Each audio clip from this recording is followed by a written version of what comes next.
Welcome to Into the Yes. I'm Marissa Fay, a functional nutritionist and holistic wellness practitioner.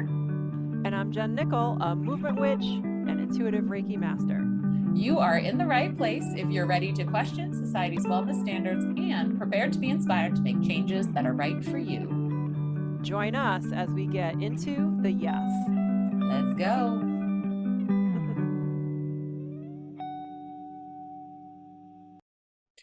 Welcome back to Into the Yes. I am Marissa Fay. I am your nutrition, something like that person who knows things about stuff and things related to nutrition, which actually is a very broad term, by the way. What is it? What's the broad term? Well, nutrition, it is a broad term. Yeah, Okay. people just hear nutrition and they think, oh, she knows stuff about food. And it's like, actually, when you focus on nutrition from a holistic lens, you actually are talking about so much more than what people do and don't eat. You're talking about their habits. You're talking about their mindset. You're talking about their exposure to things. It's like actually a really huge topic. It's a big umbrella. It's a huge umbrella. There's a lot of bodies under that umbrella, right? Yes. So anyways, I know about a fair amount of stuff and things that might be nutrition related. That so are welcome. Nutrition and body related. Exactly. And you're like a body chemist. Ooh, I like that. Right? Because it's chemistry, isn't it? What goes on? Totally. Right. Yeah. This isn't our topic today, but I like it so far. No, I was going to say, we're introducing ourselves. So who are you? What's your name? I'm Jen Nickel. That's right. And I call myself a movement witch. Well, and today you are channeling the witchy vibe because we are recording on Halloween. Yeah, Samhain. Yeah, and describe how you are dressed for people. Well, I just, I did the makeup because that's so much fun. Dark lipstick and long eyeliner and things. I'm calling myself a sorceress. Yeah, it's really just another version of a witch is what I usually pull off every year. Totally. A long black, whatever, those black things that everyone wears on Halloween with a mask. Yes, absolutely. But I love a hood, right? Yes. I feel like they should make a fashion version of that look. I think people have worn it. Like Kim Kardashian's worn a hood, right? Or for sure. A hood. For sure. Anyway. Yep. And I am a tired business owner who literally rolled out of bed to record this. Into business. Yes. So we are really channeling the Halloween spirit. But today's topic, we're continuing on the theme around fitness, which we started in our last episode. So this is a cue to you, listener. If you haven't heard our last episode, after you listen to this one or before you listen to this one, head back, check in with that one. Yeah, give that one a listen. See what comes up for you. Yeah. And then we'll elaborate. Totally. And then today we're wanting to continue the conversation with a topic that actually I feel like is pretty meaningful to both of us for some of the same reasons and some different reasons, but we really want to talk about myths around fitness instructors and instructing. And let's first give people an idea of how we orient to this topic. So how we came to discover this on our own. Yes. I was just thinking that because it's lived experience. It's like, oh, wait a minute. That's not true, is it? The further you go on into this world. So how did you come into this idea or this? So I feel like I have been in this experience as both the instructor and as a participant. So I taught group fitness in grad school. It was something I loved to do. I had always wanted to do it actually, and just didn't have the right kind of setup and support in my life to do it until grad school. Because I love a group environment. Like I love being with other people, in particular, people who identify as women and feeling strong and empowered and moving my body. Like I just have always loved that. I'm right there with you. Right? Yep. There's just something really fantastic about it. Yeah. So I taught group fitness. I also taught yoga and became a yoga instructor, which was another truly kind of like almost lifelong goal for me. So I have both been an instructor and been a participant. And in younger years, I feel like there were some things about the people who I followed as fitness instructors that really seemed to like matter to me that I actually now don't think matter, which we're going to talk about today. Yeah. So I guess what I'm trying to say is like, I kind of get it from both sides. I think I do too. I think I'm with you on that. I was a participant for a long time and always wanted to take that role and become, but I held it on such a pedestal. I didn't think I had the ability or the skill or the know-how or any of that to do it. That is so funny because I'm opposite. I was Mhm. like, oh, I can do this. Like, no big deal.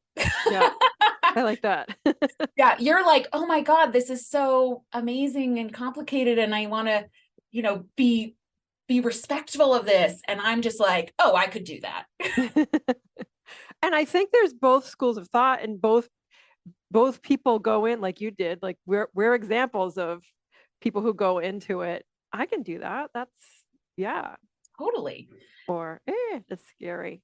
Well, and I think it's really common. People go into instructing formats that they themselves are Like, very practiced in, experienced in. It's like a class that they've taken a bajillion times.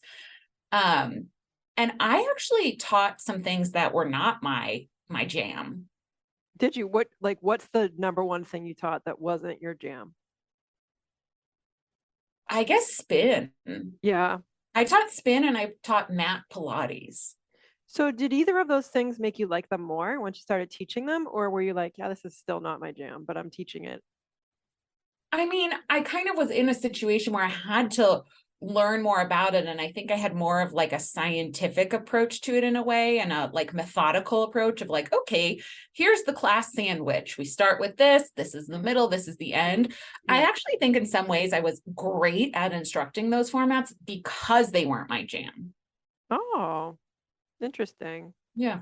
Funny thing about it, right, is once you learn how to lead a class, you could pretty much do it with any class structure.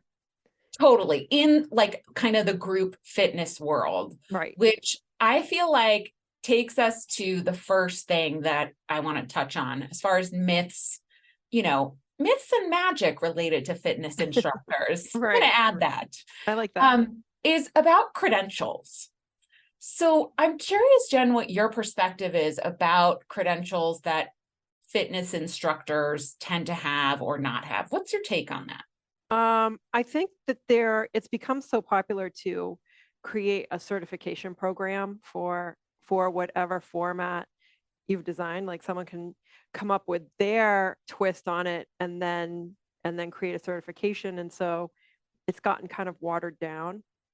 Mm. Um, and so credentials, as far as like certifications for which method to teach, um, I think that some of them have some importance as far as learning the format of what you're teaching, but do they give you the full amount of skills to stand in front of a room and be responsible for how other people are moving? That's the question. So that's such a big question too, because I think when it comes to things related to our health culturally, I think we're a little obsessed with credentials, like titles, Right, letters behind someone's name. right. And it's just really interesting because I don't think necessarily that those letters behind your name actually make you better or more qualified to help me, depending what it is. Yeah, right. It doesn't necessarily mean you're qualified or you know more about it. A lot of them is the one weekend training. Totally. And I've seen people come into a one weekend training because they're very interested in that format and walk away certified to now instruct it, but they really don't fully understand anatomy, biomechanics, um, how the body responds to stress, all of those other nuanced pieces that happen when a person shows up and moves their body. Well, because frankly, it takes time to accumulate that knowledge. It does. And right, that knowledge is certainly things that you could study in a workshop, in a book, but also you have to experience it and apply it. Yep. And I think, I looked up the word credential while you were talking because I was like, I'm just curious what the definition is. It's really interesting. When they break it down, it's three things. So that which entitles one confidence, credit, or authority. Mm-hmm. So that says nothing about your education or a certificate, right? Mm-hmm. Or a credentializing body necessarily. The second one is evidence or testimonials concerning one's right to credit, confidence, or authority. Hmm. And then finally, that which gives credit or a title or a claim. Okay. So it's really interesting because maybe we're even using the word credential kind of wrong as a society, because part of what maybe gives you the credential to teach something is actually that you're just confident. Like basically that's what this is saying. That you're confident in your skills Yeah. or in the skills that you're teaching. Yeah. I mean, there was a point when I first started instructing where I was just leading a class, and then I felt the changing point. Well, because at first you're new to it and it's challenging and you're trying to like remember what's happening next. And for me, it was like it was bar was my first certification, and it Mm, was knowing how to count with the beat and the tempo because that's very important to bar. yeah. So I wasn't as much onto I'm actually teaching people about their bodies through each movement that we perform. Hmm. Um, when that finally hit me and I was able to then look at it from a different perspective, because like that's when I was like, holy crap, this is there's a lot of responsibility to stand up in front of this room and do this.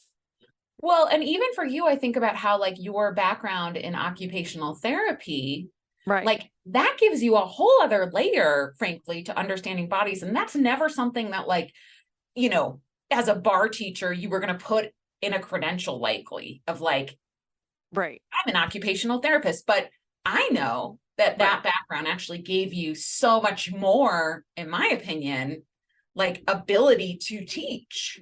Well, I came in with a set of skills that a lot of people haven't had the opportunity to have. A lot of anatomy training, a lot of body mechanic, a lot of understanding the nervous system and knowing how the body functions, and, you know, breaking down an activity Mhm. into its parts, things like that, that I think that really helped inform the practices that I teach. It still does. Yeah, absolutely. I mean, I think about when I teach yoga and kind of how I'm informed by nervous system, Hmm. by the mind body connection, by what's going on in your gut, all of that. Hmm. And it does change how I teach, I think, for the better. But somebody just coming to one of my yoga classes wouldn't necessarily know that, right? Like Right. they would just be like, she's a yoga teacher. Yep. So I Right. think this is where, to me, like the letters behind someone's name can mean a lot or nothing. And I even think about this in my profession of like functional nutrition, because recently I've gotten a number of clients, and this happens in waves, where I get a number of clients who have worked with somebody else who calls themselves a functional nutritionist, has some of the letters behind their name that I have, but completely do not know what they're doing, like at all. At all. And that's also been my experience with fitness professionals, right? Like Right. when I compare different yoga teachers, because I am the student who wants to be told how to move as the expert in my body, right? I don't Hmm. like somebody who teaches by demoing a lot. I want you to tell me like put your hand here, feel, press down between your first finger and your thumb, roll your elbow out. Like I want somebody to help me get into my body. Yep. And I think that that takes skill and practice and an understanding of the body. So Yeah. there's one way where it's like you could be a very motivating person and you can understand how to motivate the class and build the energy in the room by how you use your voice, by how you use your body, but also how can you get people into their bodies? Mm, Because there is a moment where, you know, people are mimicking the instructor, they're not even in their body. They're not feeling it because they're trying to create a shape or a movement pattern that matches. Oh, totally. And I feel like in bar, that's been my experience of it, right? Like part of it when you're learning how to do bars, you're just watching the instructor and trying to move your body in the same way by looking in the mirror. Right. Yes. And that's one way our visual system can assist us in that. But let's think about what we feel enterically, internally. What do you feel? And being led that way gives you a whole new experience. Mm. Like you said, place your hand on the mat. I would even say place your hand on the mat and not even say where to put the pressure, but see if you can find a position where you feel your tricep activate. And then Mhm. you find that on your own. There's not like do this, this, this, and this, and now you found that. There's Yeah. there's room for both Yeah, things. totally. Yeah. Yeah, absolutely. And I think, the layer to this is that you kind of started with this. There's always a new certification. There's always somebody coming out saying they have a program, they have the way, they're going to impart the credentials and the clout to you Hmm. in almost anything. And so my opinion is I want to know somebody has studied in some way, shape, or form. Hmm. And I can tell from how they teach if they know what they're doing or not. Yeah. If they understand the body, Yeah. because they will know what you're feeling. It's strange because the people you'll all of a sudden go, how did she know that I was gritting my teeth right then? Right. Like I used to always laugh because I'd be teaching a yoga class or a movement class, and we're doing, or let's call it bar, we're doing like a pelvic tuck, and I would go, okay, everyone, release your jaw. And everyone would look at me like, did she just read my mind? Like, Yeah. how did she know? But it's just like, that comes from practice and understanding what goes on in the body, how different parts of the body are connected, and all of that to help guide people um, through their movement. But yeah, Totally. credentials are, like let's talk like the 200-hour yoga training, which I'm not going to say it's lacking, but it sounds like a lot. 200 hours sounds like a lot, but yoga is a very complex um, modality Mm-hmm. or Yeah, system. absolutely. We should call Yeah. it a system because there's many, many parts to it. And when you go into yoga training, I don't know how yours is, but whoever is teaching it does it specific to their style.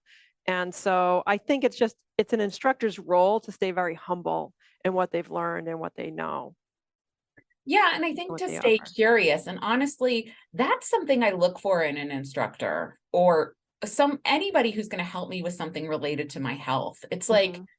I do want them to be confident. Yep. I also want them to be curious. Yep. Like Like I all know, in. yes, I know things, but also I'm always learning things. Right. Yeah. It's really that balance. So what's Which, now like what's the second myth? yes, right. So I think because I think this does relate. So I think it's that how an instructor looks cannot tell you whether or not or how much they can help you. And what I mean specifically is there is really, we hold up on a pedestal people who are fitness instructors who have small bodies, who have muscular bodies, who frankly, you and I know are genetically predisposed to some of that, or they're doing something very intense to manipulate their body to look that way. Yep. So it's either that's just how their body more or less is, or they're engaging in some very unhealthy patterns in order to achieve that appearance. But there really is this appearance of a fitness instructor that it's like you're meant to be slender, you're meant to be, you know, muscular in a certain way, depending on what you're teaching. And that is almost like as important as your credentials. Like people are going to look at you and decide based on how you look if you can help them. Right. I think that there's a subconscious thing that goes on because it's that subconscious kind of conditioning that we've always seen people in the fitness world have a certain body type. Mm-hmm. And that ends up being now the picture of what health is, which we've talked about this a lot of times on this podcast, is like what really is health. Mhm. And, you know, the picture of like women's health or fitness magazine is not necessarily, but those are the images that we always see. So now when you go to the class and that's how the instructor looks. And I mean, you know, it's usually athletic people who are drawn to this profession or people that at least have some level of coordination and command on their body. You know, we're drawn to things that we're good at or that come Mhm. more easy to us. But that doesn't mean that they know more.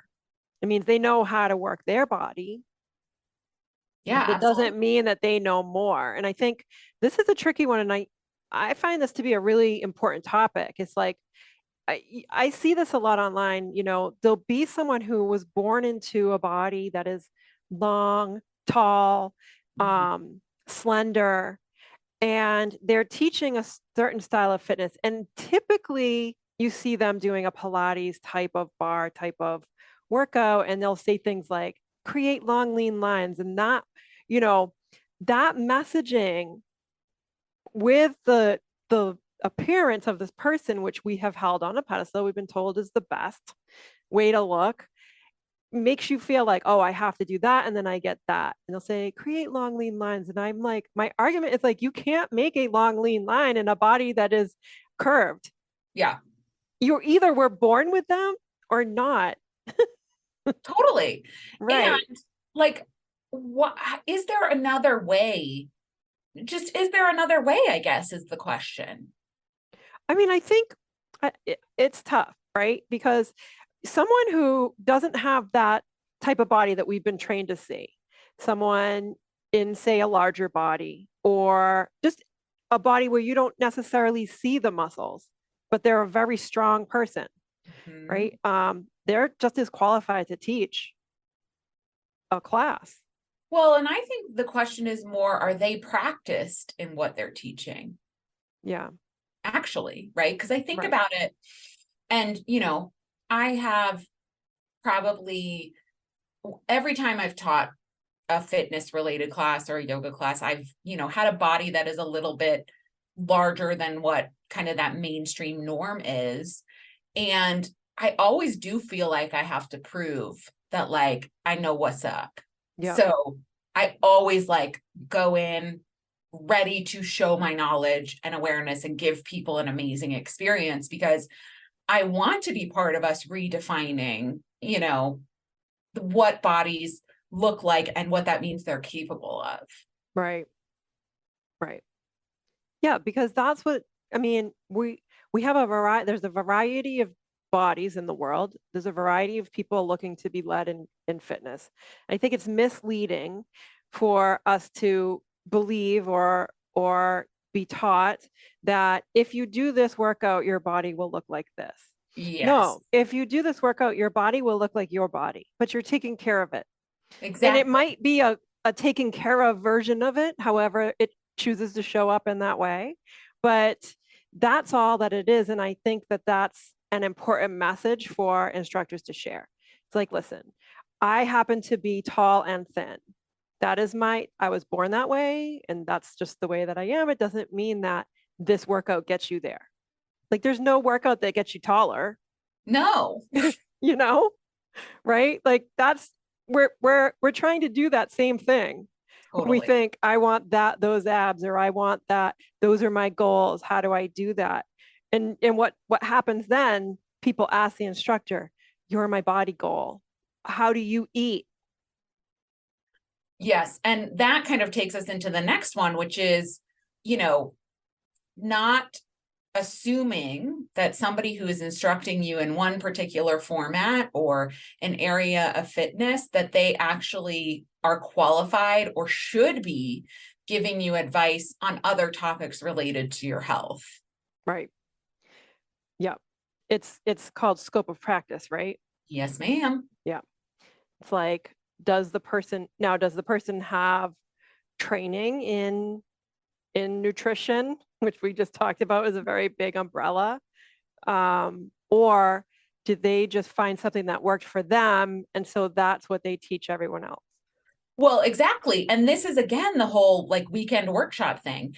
Right. Every fitness credentializing body, for the most part, that I know of, has a nutrition certification. Like it's just, it goes hand in hand. They know people are going to ask instructors about food and they want to sell instructors something else. Right. And really, the way a lot of fitness instructors orient to nutrition is what you just said, is something that has worked for them. Right. Or they feel like works for them. Yeah, Yeah. right. And that is such a slippery slope and something that I detest. And a perfect example of this is there are a number of yoga teachers who I really respect, who I think are phenomenal at teaching the type of yoga they teach. I love their style, I love their class. And then all of a sudden they'll weave in being a vegan and how to complement, what you're doing with yoga, you also need to be a vegan because of XYZ. Mm-hmm. And that makes my blood boil, because that is, first of all, a recommendation that can take a lot of people down a hole that is very unhealthy for them.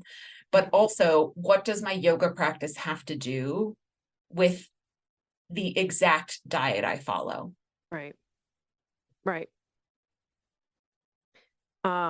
Yeah, and it is prominent in the yoga world, like it vegetarian or veganism. Well, it's And a moral thing, right? It's like, it's really virtue signaling at its finest, I find. Mhm. And I think in general, there are a lot of fitness professionals who are virtue signaling about, I take such great care of my body because I undereat, is basically, it, Mhm. or I don't eat all these foods, or I Right.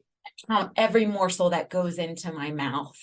And it's kind of like that becomes the standard that now we're all supposed to be following. Right. Or and not just that, but it's again, our signaling gets messed up because we don't realize that it's happening. It was like that in my yoga training, or it was like that in a lot of places I've been in. And, I'm speaking on this side of it because I've come to realize that's happening. I'm definitely guilty of it. When I first met you, I was like, I realize I should not be telling anyone what to or not to eat. I tend to be one of those people of like, I'm trying something and it's working so good, like celery juice is an example. Right, I was telling right. everyone, I was like, I feel so good. All right, don't go making celery juice based on what I'm saying, okay? And for everyone I told that to, I'm sorry if you bought a juicer. But but that's what I mean. Like, and people would listen because I have, you know, the act of instructing means people are listening to what you are Yes, saying. yes. Right. And I think this is the thing too to point out, is that like there are good intentions. I believe a lot of instructors have good intentions. Like I believe when you shared that information, you had good intentions, right? Absolutely. And it can be, a hard lesson to learn that these two things don't necessarily go together, that just because you know about how bodies can move to build muscle does Hmm. not mean that you know how bodies specifically need to be nourished, because there are commonalities between many bodies, but there also are things that are very unique to many bodies. Yep. I mean, it's understanding that gives you, it's one of those, the more you know, the less you know. Like the more you learn, the Yes. less you know. And Yeah. that is where I feel like I am as an instructor now. Like I've learned so much more and I realize how little I know. And I'm not saying that to go like, oh, well, now people would be like, oh, don't listen to her.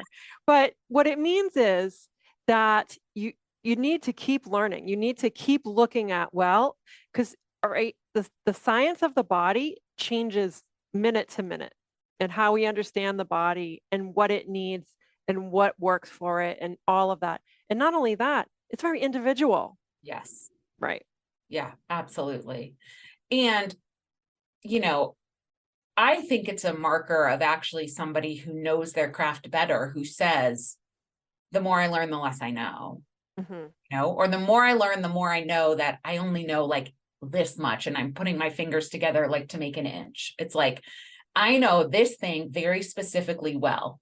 I Mhm. don't know everything else. It's kind of like when people on social media ask me about a very specific rare disease. And it's like, that's not my expertise. I know a lot about, gut and hormone issues that impact women in this particular age range.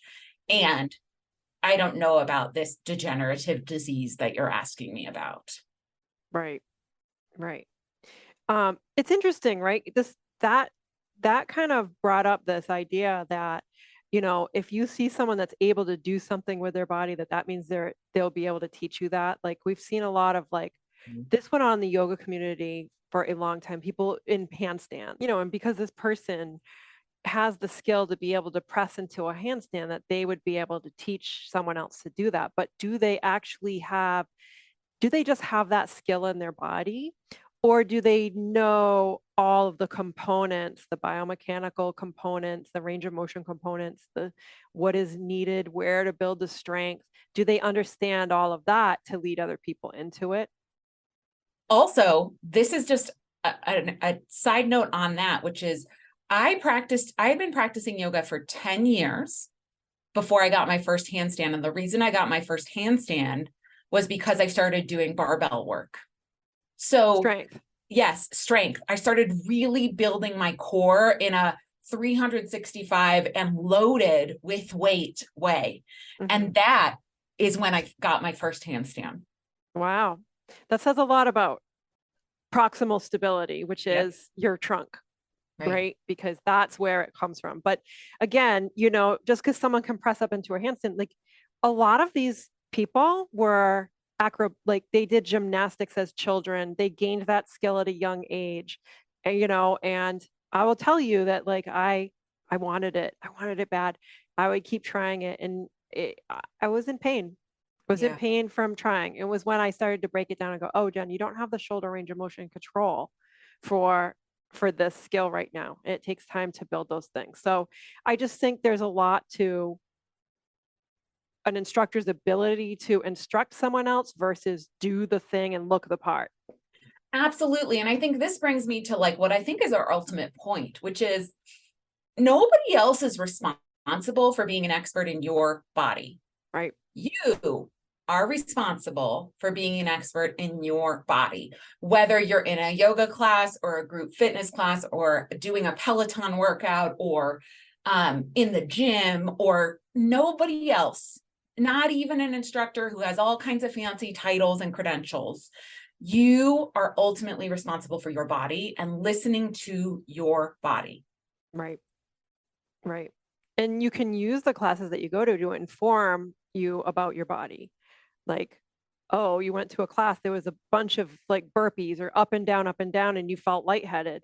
That tells you, okay, my body's not ready for that right now. So when someone else offers that in a class, I'm not going to do it. I'm going to do something modified, and it should be supported by the instructor in there if that happens. Yeah, and I think also there's this whole trend of saying like listen to your body. And I would just Oh, offer up I to hate that people, phrase. I know, right? And I I, was the queen of it. of Right. course, right?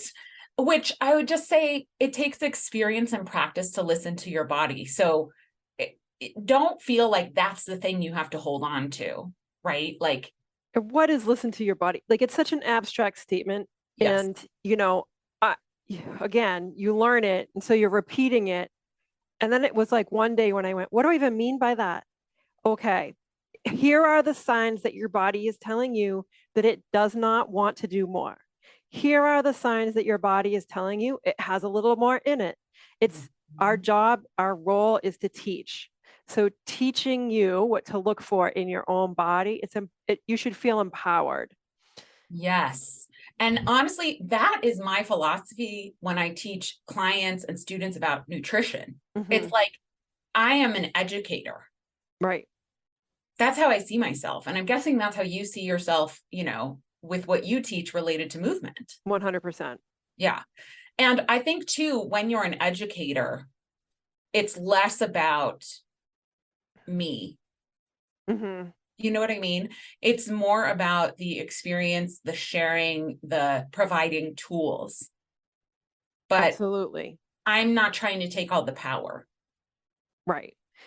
And I know what that we can get into that space. We're human, right? We can start to go, oh, wait a minute, let me back off and look at myself again. And how can I guide this person to be their own power?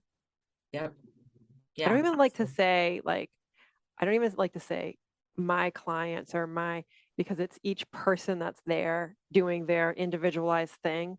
And I like to call what the cues that I make or the exercises that I offer suggestions. These are suggestions. What can you find in your body that's closest to this or what feels right? And yeah, and teaching people not to fear their body or fear like, well, if I don't line this up exactly right, I'll be injured and all of that, Yeah. Well, which and I know you do as well.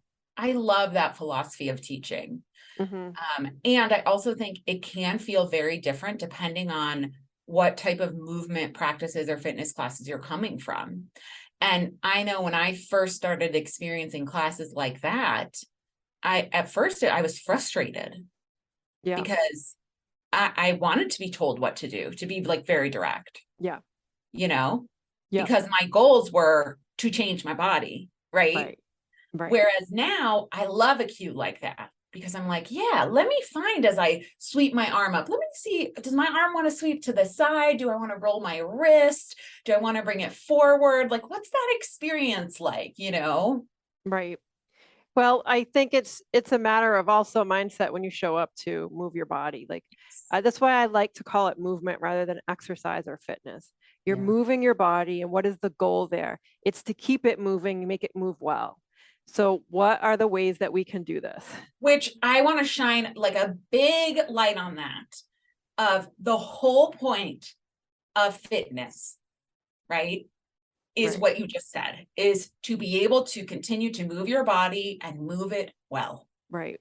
So we have to look at all aspects that go into that. It's the umbrella, like you started with on your nutrition. There's so much to it. There's mindset, there's intention, there's energy, there's so much to it. It's not just about lift the heavy thing and build the bicep. Mm-hmm. I think that, Yeah, yeah, we can go on and on about this. I I think we feel know. very passionate about it, which means we're in the right line of work. Totally. And I guess, I want to offer kind of like a bringing it all together for everyone Hmm. theme, which I think is, it really does go back to, can you be curious?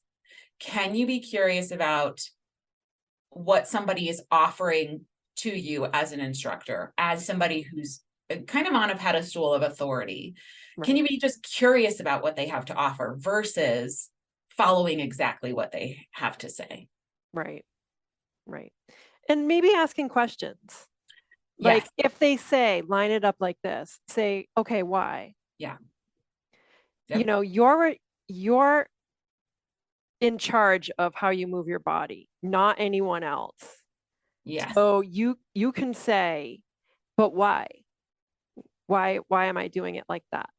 Explain it to me so I understand. And here's what I would say, a good instructor, an instructor who I believe has credentials, is somebody who can answer that question. Yeah, And there are a lot of people standing in front of groups of people telling them what to do with their body who cannot. we think, yeah. Yeah. I mean, that's my experience. Like, Right. And there if they are, said, right, the same thing, like if they said, eat vegan or only eat red meat for the rest of your life, whatever it is that is being, you know, told as a thing, say why yes. and where did you learn it? And I want to research it, Yep. like informed consent on Yes. what's being prescribed. Yes. I agree with that. So, with that said, Jen, what are you a yes for as a result of our conversation today? I'm a yes for all bodies teaching. Yeah, that like makes me feel emotional. I, because that is still something I think is important for me to hear, and for bodies that don't look like, the ideal to hear, Right. I you know. think you never need to look a certain way to do a certain thing. Yeah. Yeah, exactly. Yeah, and I'm a yes for like you being the expert of your body and being curious when somebody suggests something. I loved your tip to like just ask why. Yeah. Yeah. I love that. I think that can take you far because then you can truly make an informed choice to your kind of point. About what you're doing. Yeah. Yeah. So where can people find you, Jen? They can find me at Jen Nickel 09. That's on Instagram and yeah, TikTok. I almost said You were going to say Yahoo. Yahoo? Yahoo. What is it? 1997? Exactly. What's your AOL username? I just got on the World Wide Web, Yeah, so give me a great. break. And you can find me on TikTok and Instagram at Marissa Faye Wellness.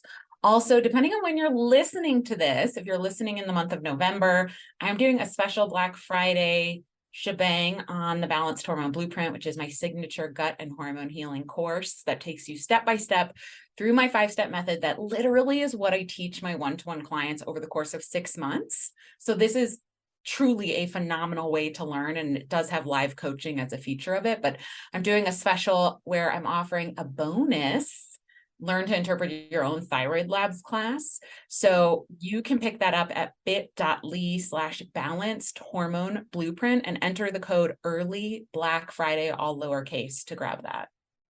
Do it. Yeah, The right. best thing you'll ever do for yourself. Thank you. All right, y'all. Okay. Catch you next time. See ya.